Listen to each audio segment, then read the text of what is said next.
La cancérologie moderne est le fruit des batailles du XXe siècle. La chimiothérapie, ce sont les gaz de combat. La radiothérapie, c'est la technologie militaire. Et le dogme qui est là depuis les années 1940, il faut tuer la cellule cancéreuse. Et ce dogme-là, à mon avis, n'est pas le bon. AVS avec Philippe Robichon. AVS à votre santé, bonjour et bienvenue. Octobre est le mois de l'année où l'on parle le plus de cancer en France avec Octobre Rose, le mois consacré au dépistage du cancer du sein. Nous allons aujourd'hui continuer à mieux comprendre ce qu'est le cancer et ses traitements. J'ai invité Laurent Schwartz, bonjour et bienvenue. Bonjour Philippe Robichon. Vous êtes cancérologue et radiothérapeute de formation. Depuis 40 ans, vous travaillez sur le cancer. Vous êtes spécialisé dans le cancer de l'œil, dont on ne parle jamais, Et trop peu de scientifiques, de médecins osent s'aventurer en dehors des chemins balisés, hors de la pensée dominante. Vous, si. Je ne sais pas, c'est pas le sujet de l'émission, mais je ne sais pas quel est le prix de la liberté quand on s'éloigne trop de la bien-pensance. Il est réel et lourd. Oui, c'est parfois compliqué. À quel moment vous êtes sorti du chemin ? Vous aviez déjà combien d'années de pratique ? Dès le départ, vous étiez en dehors, ou c'est votre pratique qui vous a fait comprendre qu'en termes de cancer, on faisait fausse route ?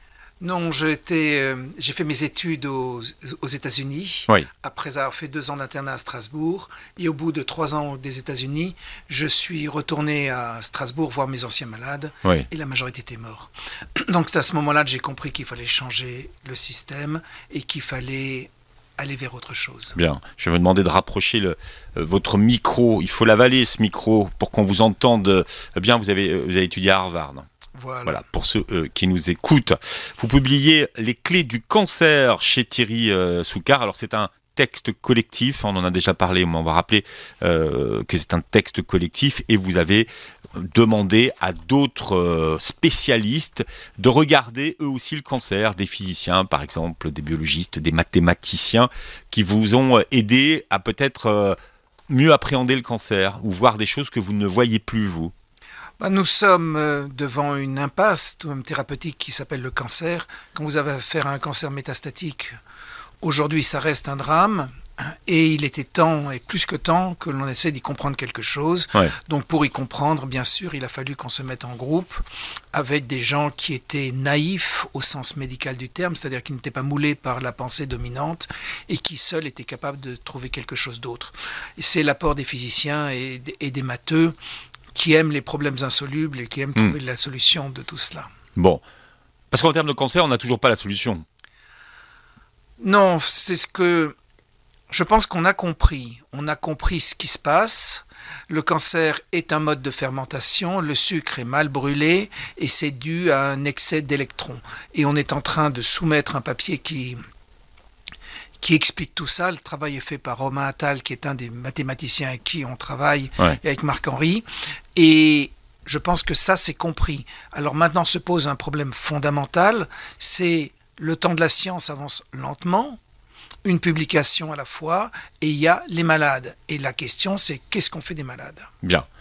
Et on verra ce matin justement quelle alternative vous proposez, et notamment le traitement métabolique sur lequel vous avez travaillé pendant des années.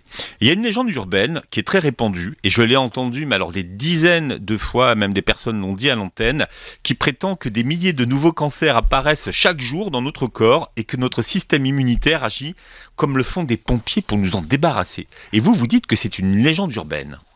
Oui, personne ne sait si c'est vrai. C'est écrit partout, c'est dit partout. J'ai cherché les publications qui le démontraient, il n'y en a pas. Ce qui est clair, c'est que quand vous faites des autopsies des prostates des hommes âgés, vous voyez des cellules qui ont l'air d'être des cellules tumorales, mais c'est probablement des cancers qui ne se seraient jamais développés. Je pense que cette image... D'accord, ils ne se seraient jamais développés, mais ils existent ou pas ? Il y a des cellules qui ont l'air anormales qui existent dans les prostates des vieux. Ça, c'est clair. Mais ce n'est pas pour autant que les gens seraient morts, même s'ils avaient vécu 10 ou 20 ans de plus, de cancer de la prostate. Mais est-ce qu'elles sont cancéreuses ou pas ? C'est une vraie question. Je veux dire, c'est pas comme du blanc sur du noir. Ouais. Personne ne sait en réalité. Alors il y a beaucoup de dogmes qui dominent la cancérologie. Il y en a un qui dit qu'il faut tuer la folle cellule du cancer. Alors pourquoi, selon vous, c'est une erreur de vouloir tuer cette folle cellule. Et qu'est-ce qui serait plus juste de faire pour traiter un cancer, selon vous ? Alors, comme toujours, j'aime bien ramener les choses à l'histoire parce que c'est plus simple. La cancérologie moderne est le fruit des batailles du XXe siècle. La chimiothérapie, ce sont les gaz de combat. La radiothérapie, c'est la technologie militaire. Et le dogme qui est là depuis les années 1940, il faut tuer la cellule cancéreuse. Et ce dogme-là, à mon avis, n'est pas le bon. On a progressivement, depuis les années 40, augmenté les doses de chimiothérapie, autant en clinique qu'au laboratoire. Quand vous voulez lancer un nouvel anticancéreux, vous montez les doses jusqu'à toxicité et vous vous mettez juste un peu en dessous de la dose toxique, de façon à ne pas tuer le malade, ce qui est tout de même souhaitable, et vous traitez comme cela. Et ça évidemment entraîne des réponses, parce que les cellules tumorales répondent, mais vous ne prolongez pas de façon évidente la survie des malades dans certains de ces cancers. Il y a évidemment des cancers qu'on guérit, comme les cancers de Maddie-Hodgkin ou des testicules, mais la majorité des cancers, l'augmentation de dose, qui est un des dogmes centraux de la cancérologie, c'est-à-dire y aller de plus en plus fort jusqu'à toxicité pour permettre de tuer les cellules tumorales, à mon avis, ça ne marche pas bien, voire pas du tout. Mais est-ce que plus on augmente la dose et plus efficace est le produit ? Ça, c'est un vrai débat. Plus on augmente la dose, plus on a de réponses. Ça, c'est clair. Plus la tumeur diminue de volume, mais ce n'est pas pour autant que vous gagnez en survie. Et la majorité des analyses que font rapportent les scientifiques aujourd'hui, c'est en pourcentage de réponse. C'est-à-dire que vous allez voir 50-60% des tumeurs qui répondent, mais vous n'avez pas les résultats en termes de survie. Ça n'est pas nécessaire pour enregistrer les médicaments, et donc ça n'est pas rapporté dans la majorité des publications. Moi, je suis convaincu que d'y aller de façon lourde et violente n'est pas forcément rendre service aux malades. Au fond, il y a plein de maladies que l'on traite bien, comme le diabète, l'hypertension ou je ne sais quoi d'autre, sans les guérir. Et probablement, on ne va pas pouvoir guérir le cancer dans des cas fréquents, mais on va pouvoir tenir les malades de façon à ce qu'ils aient une vie normale sur la durée. Ça, c'est mon but. C'est-à-dire que ce n'est pas éradiquer la tumeur, ni tuer la tumeur, c'est ralentir son développement, c'est ça ? Oui, de façon à ce qu'elle ne gêne pas le malade et qu'il ait une vie normale. Vous ne guérissez pas de l'hypertension artérielle, vous ne guérissez pas du diabète, mais aujourd'hui, on ne meurt plus de diabète s'il est traité convenablement. C'est ce que j'ai comme but en cancérologie. Oui. Je pense que d'aller tuer les cellules tumorales est un rêve. Ça ne marche pas au sens du dogme. Le dogme est faux, il faut contrôler la croissance des tumeurs et surtout ne pas violenter le malade par des thérapeutiques beaucoup trop violentes. Oui.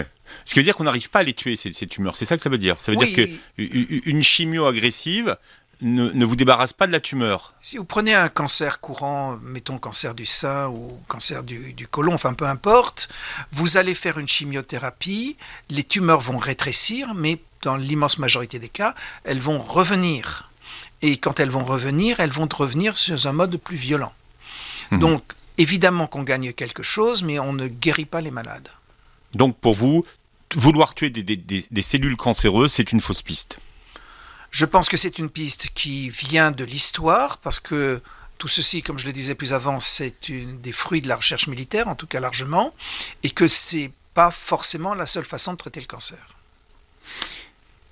Alors, on va peut-être faire un peu de cuisine pour ceux qui aiment bien la choucroute.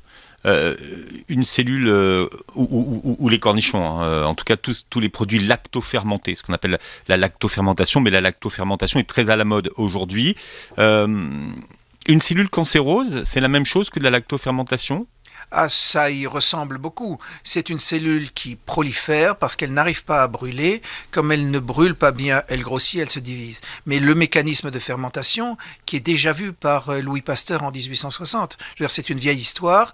Il prend de la levure de bière parce qu'il travaille pour les brasseurs de Lille. Ouais. Il diminue la teneur en oxygène et les cellules prolifèrent. Diminuer la teneur en oxygène, c'est-à-dire fermenter dans d'autres termes, ça fait pousser, diviser les cellules. C'est un peu contre-intuitif, mais c'est comme ça que ça se passe. Même si une cellule cancéreuse, elle est pas acide, elle est basique, elle. Alors, elle est acide à l'extérieur et basique à l'intérieur. Vous nous expliquez ? Bon.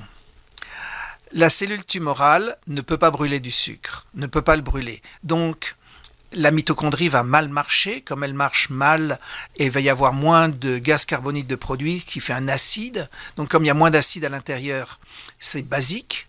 Et l'acide, sous forme d'acide lactique, va sortir, et c'est acide à l'extérieur. C'est le milieu dans lequel elle baigne, en fait. Elle baigne dans un milieu acide. Alors qu'elle est basique à l'intérieur.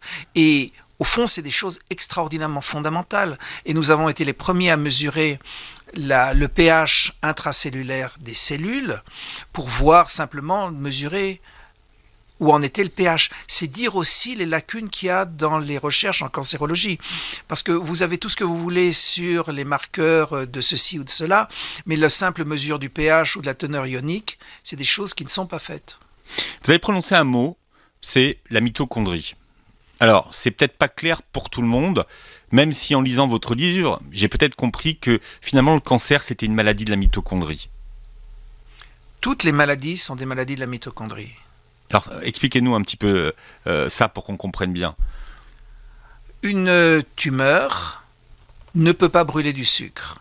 Elle ne peut pas brûler du sucre, donc elle acidifie l'extérieur, elle est basique à l'intérieur, comme on disait plus avant, parce que l'usine qui permet de brûler le sucre, qui s'appelle la mitochondrie, ne fonctionne pas.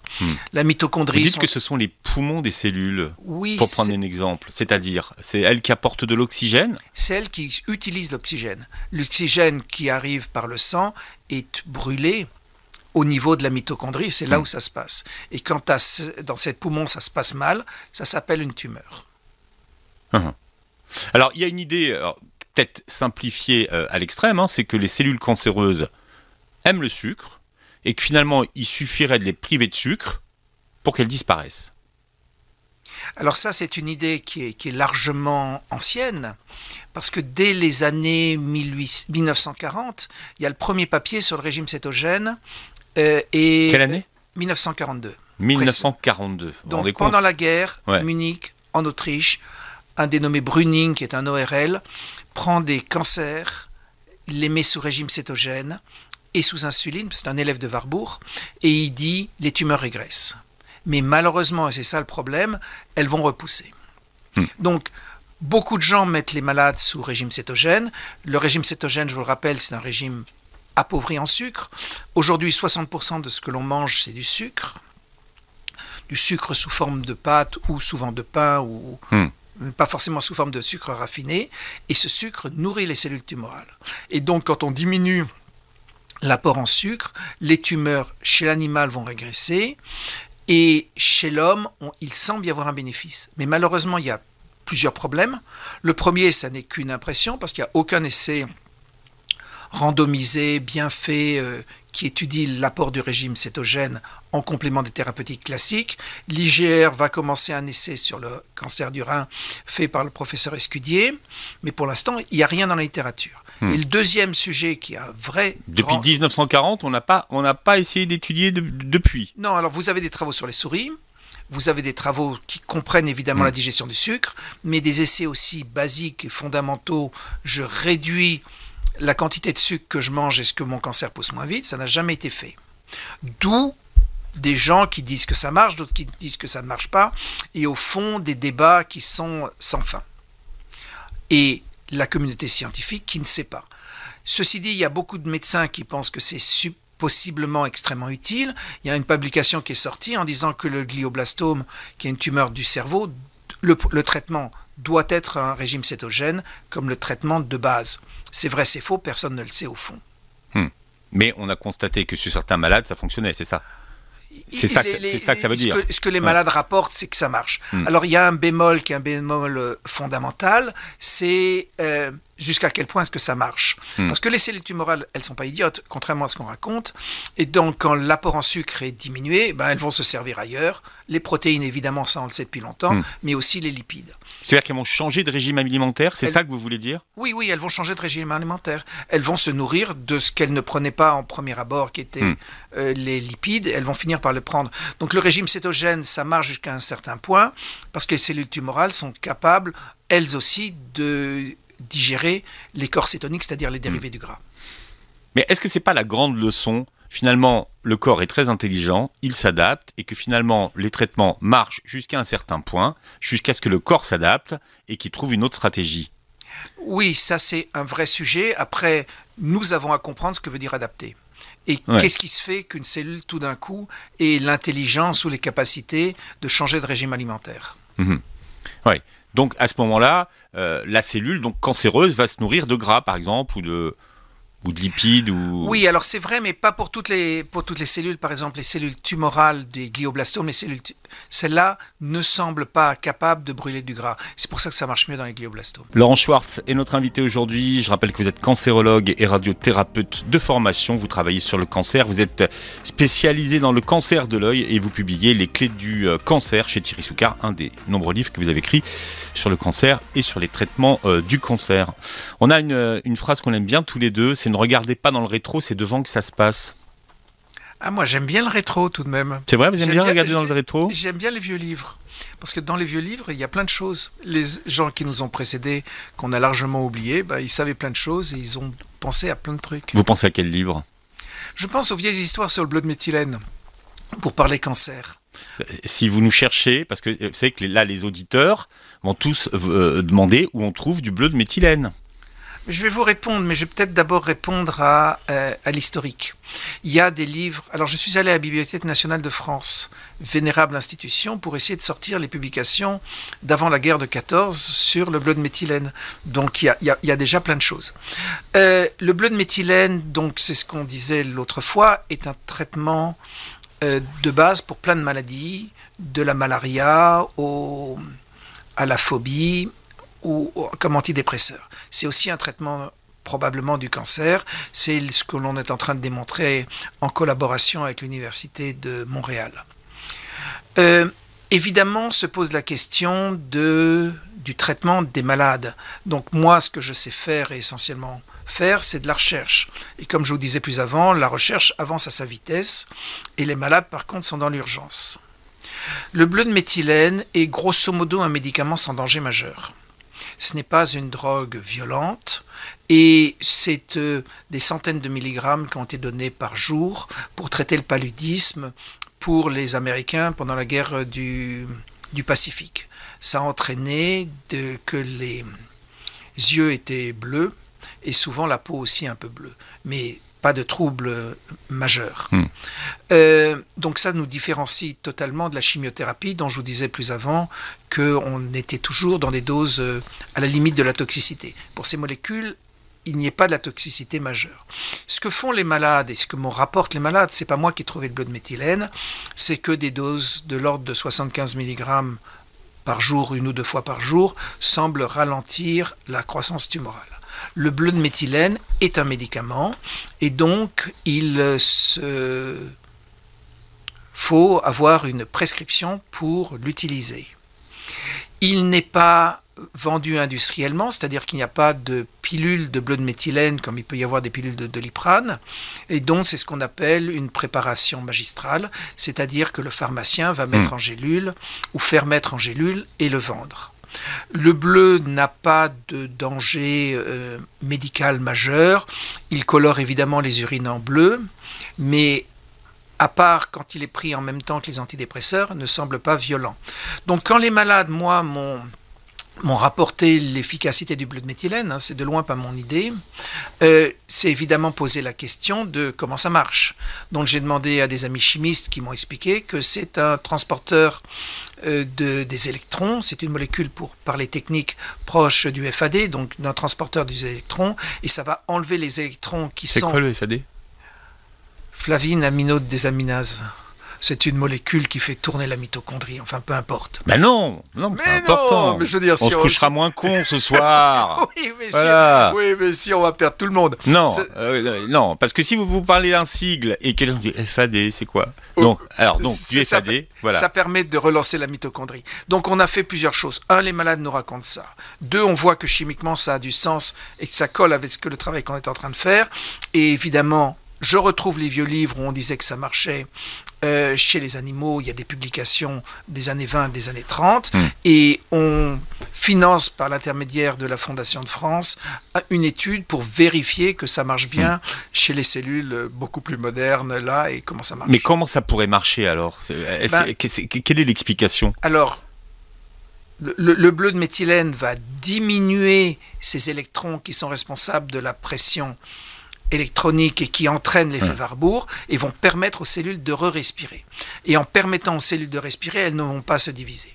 Alors le problème qu'ont les malades, c'est qu'on ne va pas traiter un cancer avec du bleu de méthylène. Tout seul, ça suffit pas. C'est ça qu'il faut comprendre. Hein, c'est pas assez puissant. Par contre, en conjonction avec les traitements classiques, d'après ce que racontent les malades, et donc hors essai thérapeutique, vous voyez tous les bémols que j'essaie de mettre. Bien sûr. Il semblerait que ça ralentisse la croissance tumorale. Pour empêcher le cancer de croître, donc, il suffit de relancer l'activité de la mitochondrie quand c'est encore possible. Vous avez réfléchi à une combinaison de traitements. Vous y avez travaillé combien d'années? Ça fait au moins 20-30 ans, je veux dire, voilà. ça date pas d'hier. C'est pour comprendre, hein, de 20-30 ans, ça a coûté la vie à de nombreuses souris. Au moins 20 000. 20 000 souris, d'accord. Vous nous expliquez un petit peu, votre a priori, c'était de dire que le cancer, c'est une maladie métabolique, et que ça doit se soigner comme une maladie métabolique, c'est ça? Oui, c'est-à-dire, je reprends ce que je disais plus avant, une maladie métabolique, vous n'êtes plus dans la « je vais vous détruire ». Vous êtes dans « je vais vous contrôler ». C'est quelque chose que vous pouvez contrôler et pour lequel il faut un traitement doux qui soit compatible avec la vie, parce que vous êtes sur une durée longue. Et donc, moi, ce que j'ai fait, mais ça remonte maintenant à largement 20 ans, c'est... on s'est mis en tête qu'une molécule n'allait pas suffire et qu'il fallait au moins 2 molécules. Donc, on a fait injecter 20 000 souris pour essayer de trouver des combinaisons de médicaments qui puissent ralentir tout ça. Donc, c'est un boulot, 5 ans, 6 personnes, fait par mon ami Mohamed Abol-Hassani. Et avec ça, on arrive à arrêter la croissance de toutes les tumeurs chez l'animal. Donc, après, j'ai essayé de... Mais comment vous en êtes arrivé à partir de ces molécules-là? Qu'est-ce qui vous a donné l'idée, finalement, que ces molécules-là associées pouvaient être efficaces sur des cellules cancéreuses? Mais ça fait partie des paris de Pascal. À un moment, pour moi, il était évident que si je voulais régler l'histoire du cancer, ou en tout cas y contribuer, il fallait que je change de dogme, c'est-à-dire qu'on n'allait plus tuer les cellules et qu'on allait leur permettre de respirer. Alors, les molécules susceptibles de permettre de respirer, il y en avait à l'époque 120. Donc on s'est dit qu'une molécule, ça n'allait pas suffire. C'est un pif, un pari. A priori. Ouais, du pif. Moi j'aime bien le terme de pif. Et on s'est dit, il faut au moins 2 molécules. Nous on dit du NIF ici. Si vous voulez. Ça vous va le NIF? Si vous voulez. Vous avez eu du NIF. Bon, et après... moi, je ne crois pas aux lignées cellulaires, aux cellules isolées. Je crois aux cellules qui poussent dans les animaux parce que c'est plus proche de ce qu'à l'homme. Et donc, on a fait du screening et du dépistage de masse. Bon, donc les deux combinés. Enfin, là, vous avez combiné quoi avec quoi? Alors, ce qui a marché, c'est une combinaison d'acide lipoïque et d'hydroxycitrate. Donc, c'est une combinaison de premières molécules qui sont des molécules anciennes. Alors, le travail avait été fait à l'Institut Pasteur à Téhéran. On avait toujours peur que les données ne soient pas reproductibles et on a fini par les faire reproduire. L'acide lipoïque hydroxycitrate, c'est comme le bleu de méthylène, c'est vieux comme Mathusalem. Ça, c'est connu. L'acide lipoïque, c'est un médicament en Allemagne, il y a des formes injectables, donc on connaît précisément la toxicité et ainsi de suite. On peut le trouver en pharmacie en France? On peut le trouver sur Internet et on peut le trouver en parapharmacie. Donc ce sont des choses... Alors pas sous forme de médicament alors? Non, sous forme de complément alimentaire. Mais vous savez, la différence entre un complément alimentaire et un médicament, c'est pas strictement évident. C'est purement législatif. Et donc l'acide lipoïque a son AMM en Allemagne ou dans d'autres pays comme ça. Donc AMM, c'est... d'autorisation de mise sur le marché, merci de me faire préciser. Donc on sait la toxicité et les doses. Et les malades ont commencé à prendre les mêmes doses que pour les autres indications qui étaient connues, c'est-à-dire 800 mg matin et soir. Ça vaut ce que ça vaut, peut-être que des doses plus importantes seraient plus efficaces, ou peut-être pas, j'en sais rien. Et ce sont les malades qui ont démarré. Moi, je n'ai pas démarré, je n'en avais ni le droit ni l'envie. Et les malades rapportaient là encore en conjonction avec les traitements standards classiques que les tumeurs évoluaient moins vite. Puis d'autres malades sont venus avec du dioxyde de chlore, d'autres avec le bleu de méthylène et ainsi de suite. Et donc on arrive avec un corpus en réalité de dizaines de molécules qui sont potentiellement utilisables. Mais vous avez donc associé l'acide lipoïque avec quoi? L'hydroxycitrate, qui est le deuxième médicament, qui lui est quelque chose qui a été utilisé pour faire maigrir les femmes. On donnait un coupe-faim, lui. Un coupe-faim, mais en réalité, ça ne coupe pas beaucoup l'appétit. Ouais. Et tout ça sont des molécules qui sont très utilisées dans le monde des médecines douces. Enfin, l'acide lipoïque, pour revenir au médicament dont je vous parlais plus avant, c'est utilisé par les coureurs du Tour de France pour améliorer leur performance, l'hydroxycitrate pour maigrir, ou ainsi de suite. Je ne rentre pas là-dedans, enfin, c'est pas mon monde, mais tout ça pour vous dire que la toxicité, elle est connue et que je ne pense pas que les malades aient pris un risque majeur quand ils ont décidé de s'automédiquer. Alors, attention, ce traitement métabolique, il est en complément. Alors, il est totalement en complément et il ne faut surtout pas arrêter les chimios. C'est un traitement d'appoint classique. C'est ça qu'il faut comprendre aussi. Totalement. Alors, ce qui a été fait ou ce qu'on a fait, c'est que quand on utilisait ces traitements métaboliques chez la souris en conjonction avec la chimio, c'est-à-dire que les traitements classiques, on augmentait l'efficacité de la chimio. Alors, il vous arrive d'associer cette association avec d'autres molécules bien connues, le metformine par exemple. Dans quel cas? Alors, la metformine, chez la souris, ça marchait du feu de Dieu. Ah, le metformine, c'est ce qu'on utilise dans le diabète souvent. Le metformine, c'est un antidiabétique, donc ça diminue comme toujours le sucre. Donc, ça marchait du feu de Dieu chez souris. Par contre, ce que m'ont dit les malades, c'est que ça ne marche pas bien chez l'homme. Enfin, je n'ai rien entendu qui, moi, me donnait l'impression qu'on avait affaire à quelque chose d'intéressant. Je vous répète que moi, j'ai aucun lien d'intérêt ni avec les fabricants de metformine, ni avec les fabricants de bleu, et ainsi de suite.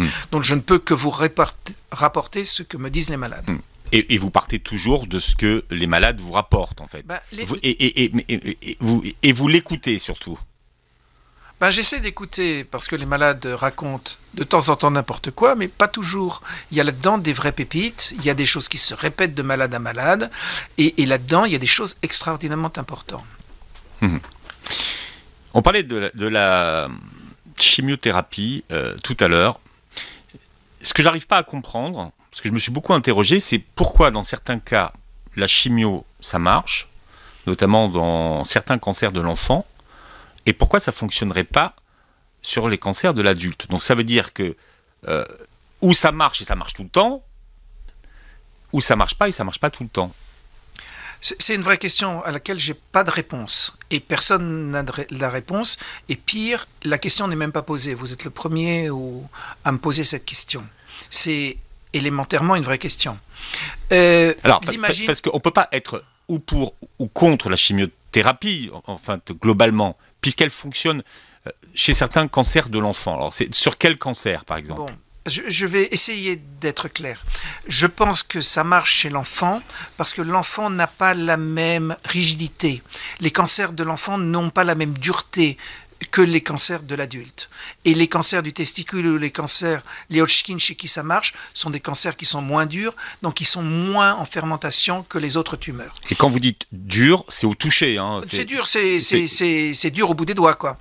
Et on sait très bien qu'une maladie d'Hodgkin qui répond très bien à la chimiothérapie est moins dure qu'un adénocarcinome ou un cancer classique. Donc, à mon avis, il fermente moins, et c'est pour ça qu'on est en dessous d'un certain seuil et que ça marche. C'est une hypothèse, c'est pas du tout démontré. Par contre, et c'est ça le vrai problème, la chimio a une efficacité dans les cancers classiques, réelle, mais qui, elle, n'est que malheureusement souvent que transitoire. Et ce qu'on fait, on ne sait pas. Donc, quels sont les cancers sur lesquels la chimiothérapie a une vraie, on va dire, efficacité? Alors, je vous pose la question parce qu'il y a beaucoup de gens qui nous écoutent aujourd'hui, qui ont fait des chimios, que ça a mis à plat, et qui se disent, bon, finalement, à quoi ça sert la chimio? Ça dépend déjà de ce que vous allez dire par efficacité, qui est déjà un terme qui n'est pas clair. Donc, ce qu'on guérit, ce sont les cancers de l'enfant, les leucémies, les cancers du testicule et les maladies de Hodgkin et certains lymphomes. Ça, c'est clair, indiscutable. Avec la chimio? Avec la chimio. Pas tous, mais l'immense majorité des malades. Ce que l'on ralentit, ce sont les autres. et une partie des autres uniquement. Mais quand vous avez un cancer métastatique classique du poumon ou du côlon, la chimio va ralentir l'évolution, vous faire gagner du temps, mais elle ne va pas vous guérir. Et c'est nous, ce qu'on voudrait, c'est rallonger ce temps où la chimio est efficace pour permettre aux malades de vivre de nombreuses années le mieux possible. Ça, c'est votre obsession, c'est ça qu'il faut comprendre. Vous voulez que le malade, il vive plus longtemps et dans des meilleures conditions de vie, en fait. Si vous voulez, on est pris entre deux choses. J'ai une première obsession, c'est d'y comprendre quelque chose. Je suis gaulé comme ça, j'ai besoin de comprendre. Chacun ses choix. Et la deuxième, c'est que comment est-ce qu'on aide les gens? Enfin, on est médecin. Un médecin, c'est fait pour aider. C'est pour ça qu'on a fait le serment d'Hippocrate et on est là pour aider. Et à mon avis, la meilleure façon d'aider, c'est de prolonger la vie des gens le moins mal possible avec des traitements les moins agressifs possibles. C'est pas d'aller tuer toutes ces cellules tumorales parce que ça, on ne sait pas faire et je ne vois pas comment on peut y arriver. Quelles sont les questions qu'un malade à qui on a dit voilà on va vous mettre en chimio pourrait poser à son oncologue ou à son cancérologue avant? Moi je veux dire, c'est extrêmement intime ce genre de questions. D'abord, la majorité des malades ne posent pas ou peu de questions.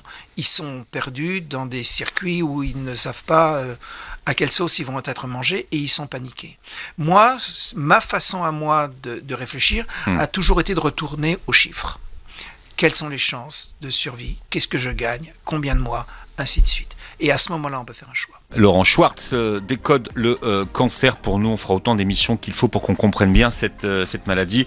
Ceux qui nous écoutent peuvent lire votre livre, Laurent Schwartz, qui s'appelle Les clés du cancer chez Thierry Soucard. On parlait tout à l'heure de la chimiothérapie, mais on la met toujours au singulier, alors qu'il y a plusieurs types de chimiothérapie. Toutes les molécules ne sont pas équivalentes en chimio. Alors moi, j'aime bien les vieilles molécules. Au fond, les molécules peuvent être triées par les essais thérapeutiques et par le temps. Et les molécules qu'on invente dans les années 50 ou 60 restent des molécules clés. Celle que j'aime bien, par exemple, c'est le vieux 5-fluorouracile, qui est inventé dans les années 50 et qu'on va retrouver comme la clé des traitements, encore aujourd'hui, des cancers digestifs ou du poumon ou du sein. Ce sont là des molécules qui ne sont pas très violentes, qui passent facilement, dont le taux de réponse n'est pas mauvais et qui, à mon avis, sont un peu passées de mode et c'est un tort. On rappelle le nom? 5-fluorouracile, 5-FU, pour ceux qui parlent le langage des médecins. FU. Ça fonctionne comment une chimio? C'est toujours ce que j'essaie de vous dire. D'abord, la chimiothérapie, c'est fait pour tuer. Donc, ça tue des cellules, mais au fond, est-ce que ça marche comme ça dans le corps? C'est loin d'être clair. Mais est-ce que ça sélectionne les cellules que ça tue? Attendez, je vais essayer de vous répondre. Quand vous faites une chimio, comme je vous avais dit la dernière fois, vous ne retrouvez pas les cadavres des cellules mortes dans le sang ou ainsi de suite. Donc, le plus probable, c'est que ça ne vous tue pas tellement de cellules chez l'homme.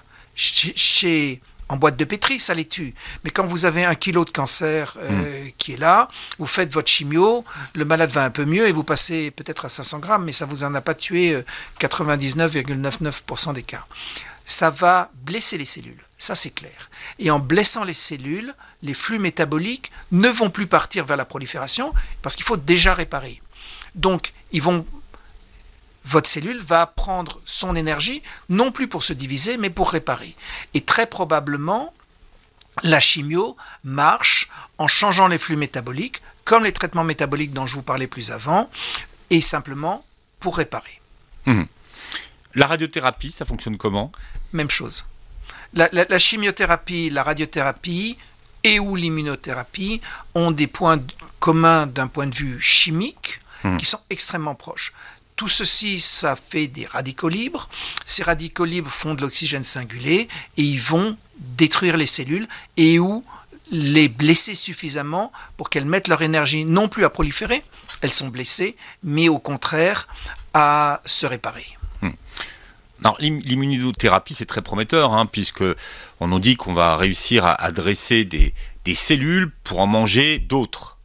Oui, mais tout ça, ça marche un petit peu, évidemment, on se retrouve dans l'immunothérapie comme on était au début de la chimiothérapie dans les années 60. C'est-à-dire qu'on voit clairement des réponses, que certaines réponses sont durables, mais que dans l'immense majorité des cas, ce ne sont ou pas de réponses ou des réponses transitoires. Moi, j'aime toujours beaucoup les chiffres. Vous savez, chacun se récupère là où il peut, et les chiffres ont une forme de froideur d'analyse. Par exemple, l'immunothérapie a été énormément prescrite dans le mélanome. Le mélanome, c'est un cancer de la peau qui est un cancer qui est potentiellement extrêmement mauvais. Et quand vous allez aux chiffres de la mortalité par mélanome en France, où ça se trouve sur Internet, vous voyez que l'immunothérapie n'a pas impacté de façon évidente la mortalité par cancer par ce mélanome. D'autres disent que ça marche dans les cancers digestifs ou ainsi de suite.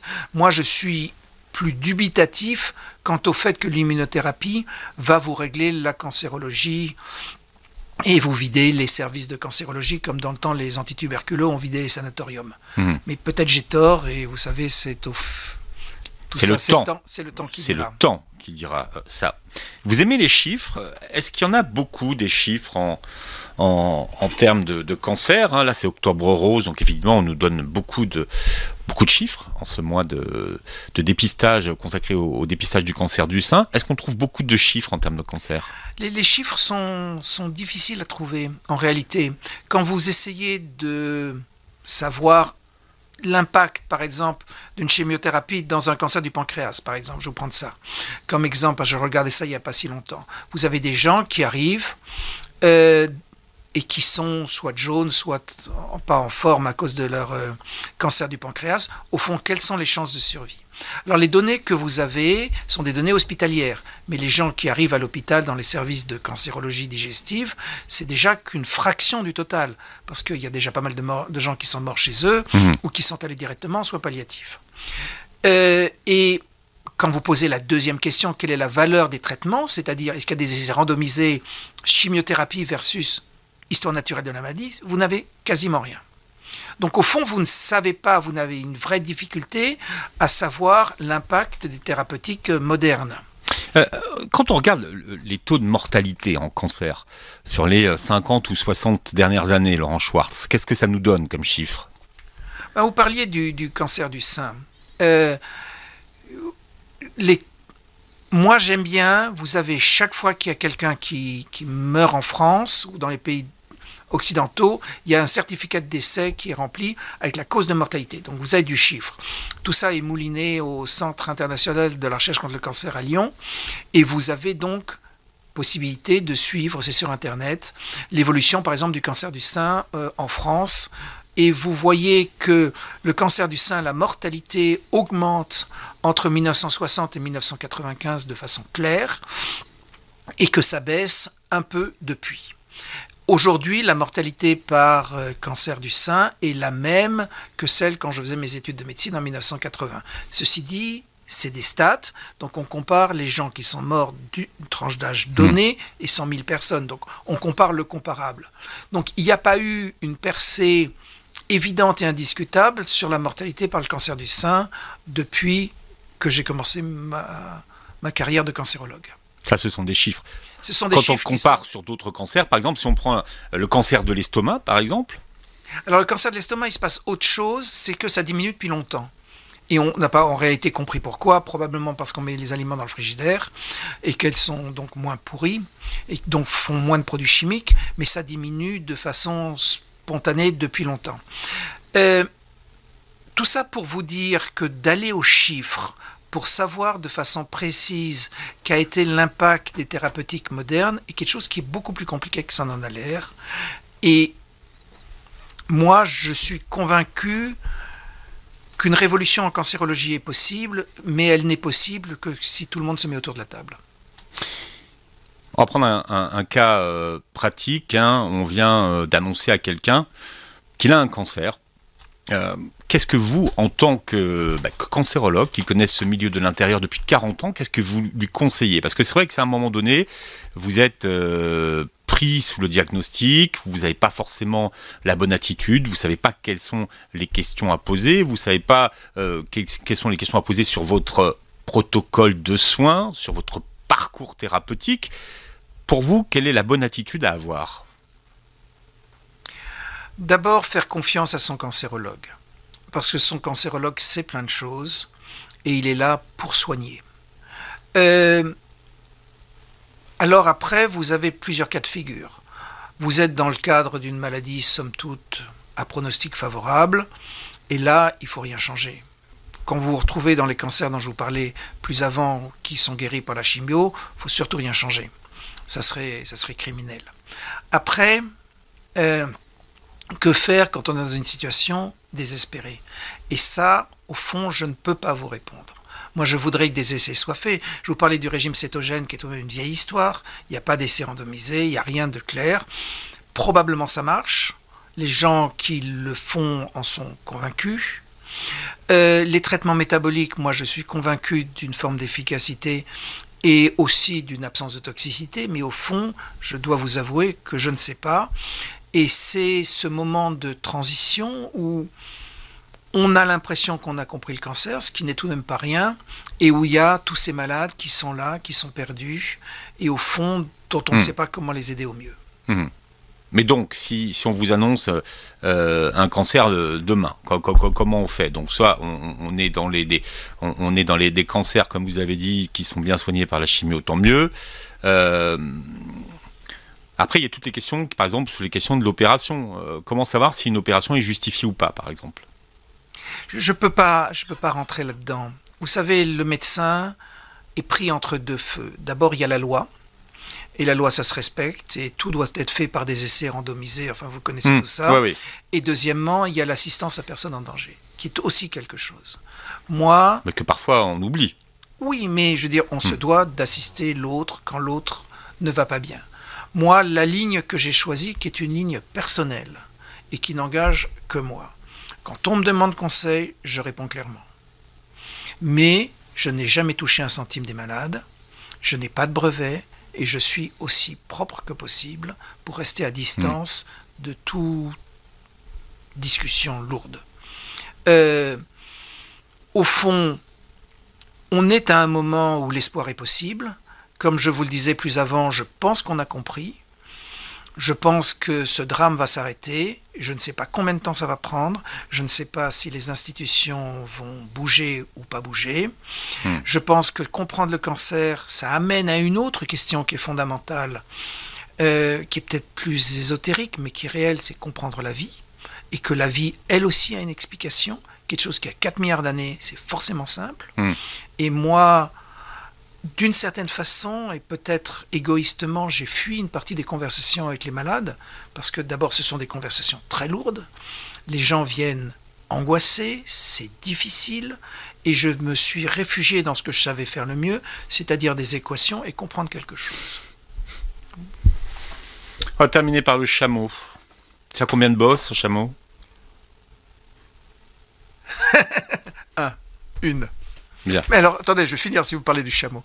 Le chameau, c'est la bosse, c'est plein de graisse. Je voulais savoir si vous saviez ce qu'il y avait dans la graisse, dans la bosse du chameau. Voilà, c'est plein de graisse, c'est pour ça que comme ça brûle sa graisse, ça fait de l'eau et ça permet au chameau de se balader dans le désert pendant une dizaine de jours. Mais c'est de l'eau comment ? Et c'est de l'eau comment ?